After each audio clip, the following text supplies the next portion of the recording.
Kalau Anda naik pesawat di atas gurun Sechura, Peru, Anda bisa melihat gambar raksasa yang berbentuk burung monyet ilama. Kebetulan Ibaru belum ada.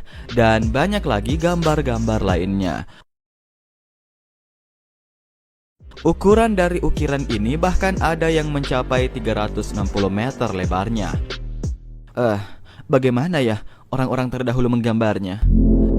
Dan lagi, gambar-gambar ini hanya bisa nampak dari ketinggian pesawat terbang yang lagi terbang. Kalau pesawatnya tidak terbang, ya tidak bisa. Gambar-gambar ini dibuat sekitar 200 tahun sebelum Masehi sampai tahun ke-7 Masehi. Muncullah pertanyaan lain, kenapa gambar itu bisa bertahan selama itu? Kenapa tidak pudar termakan usia?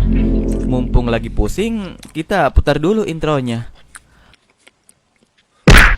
You slept away the morning, the things that you would miss, like laughter from the kitchen, or a memory like this. Taburkan mesa seres, taburkan cinta. Aroma 100% coklat asli mesa seres. Para pakar pun masih bertanya-tanya dalam hati, bagaimana bisa manusia di zaman batu atau Neolitikum bisa membuat crop circle? Besar banget lagi, apalagi dia menggambar dengan tingkat presisi yang sangat tinggi. Padahal kalau kita membaca sejarah, manusia di era itu baru mengenal alat-alat dari batu. Mereka belum mengenal eskavator dan concrete pump. Jangan-jangan Anda juga belum tahu apa itu concrete pump.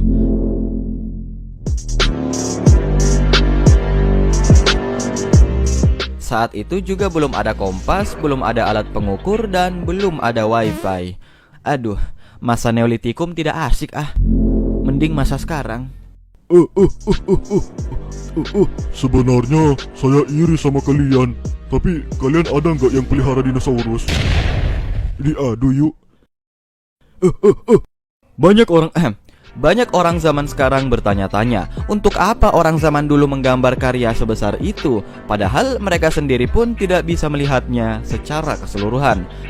Para pakar pun menjawab, bisa jadi mereka menggambar ukiran itu agar bisa dilihat oleh para dewa. Tapi kenapa yang digambar itu burung? Untung burung terbang yang digambar, bukan burung unta. Tapi banyak bulu. Lalu, bagaimana cara mereka membuatnya? Menurut para peneliti, penduduk setempat saat itu membuatnya dengan cara mengerik tanah sedalam 30 cm. Menurut National Geographic, dengan iklim gersang dan kontur tanah di situ, ya memang cocoklah untuk dikerik. Dan karena suhu yang panas, jarang erosi, dan curah hujan yang rendah, membuat gambar ini bisa bertahan hingga saat ini. Namun sebenarnya ukiran ini menyimpan misteri yang belum bisa dipecahkan oleh pakar di masa kini. Masih banyak yang belum diketahui apa maksud dan tujuan dari gambar tersebut. Sementara itu, fungsi dan konstruksi dari karya seni tersebut hingga saat ini masih menjadi misteri. Yang pasti, gambar-gambar zoomorphic dan pola geometris itu telah mengubah tanah yang luas menjadi lanskap yang sangat simbolis, sakral, dan kental akan budaya. Sebenarnya dengan teknologi yang sudah canggih seperti sekarang, kita juga bisa membuat lukisan seperti itu di gurun yang sangat luas. Tapi siapa nih yang mau menggambarnya? Pemirsa, itulah sedikit misteri dari garis naskah yang masih belum terpecahkan sampai saat video ini dibuat. Terima kasih telah menonton dan salam perdamaian.